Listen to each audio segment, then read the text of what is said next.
Little Ralphie, where are you now?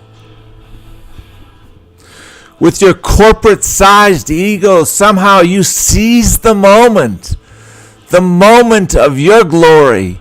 But your glory was a horror story, little Ralph Nader. Just 100,000 votes for you in the Sunshine State would have put Gore through. Were you out of your mind? Sick egomaniac. Let's look at the stats about how you did that. Florida and New Hampshire were both lost to Gore.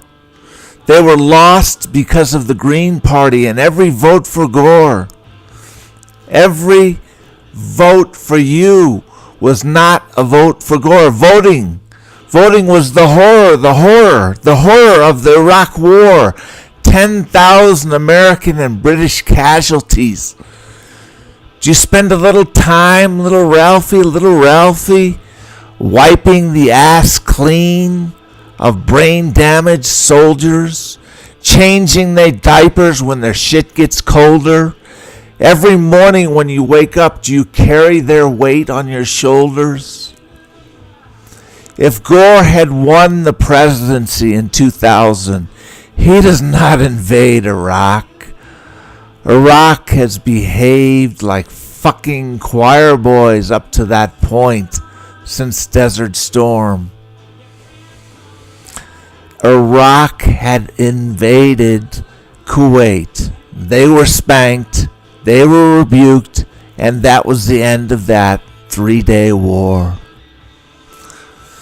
But then came little George, just like that. Daddy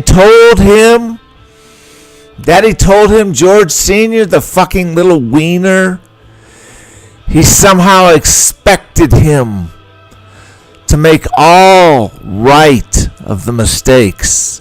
Welcome, as Desert Storm was 90%. Welcome in Kuwait with 90% of the UN coalition on his side, and the war truly lasted 3 fucking days. But he didn't have the courage to go into Baghdad. He had the perfect opportunity. The support of the entire world unfurled. The Iraqi war was 9 years long. Little George with his bulging crotch in a flight suit. Maybe little George and little Ralph can get together with their bulging crotches and erect the stars and stripes out of the end of their tiny penises. I never thought I'd see another Vietnam. I never thought I'd see another Vietnam in my lifetime. But when there's a president who is lying, calling himself a Winston Churchill, when he is a war criminal with 1 million Iraqi casualties according to CNN and the British Lancet Journal. So, 1990, Little Ralph's crazy hopes of getting 5% of the votes for federal matching in future campaigns funds. Could he really be that dumb that such a blunder?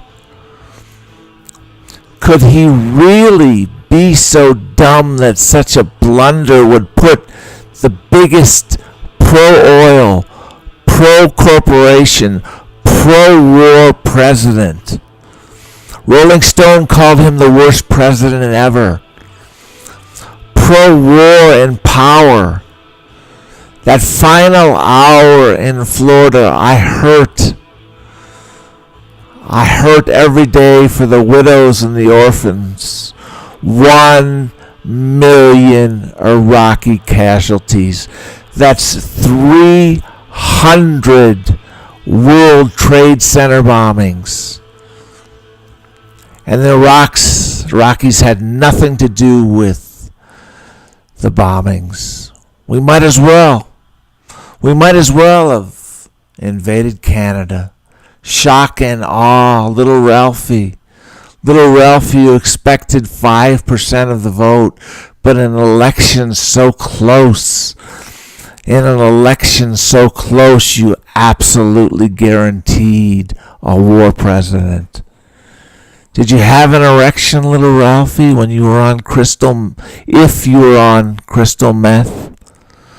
500,000 deaths. 500,000 deaths. 500,000 deaths because little Ralphie acted like he had a boner on crystal meth.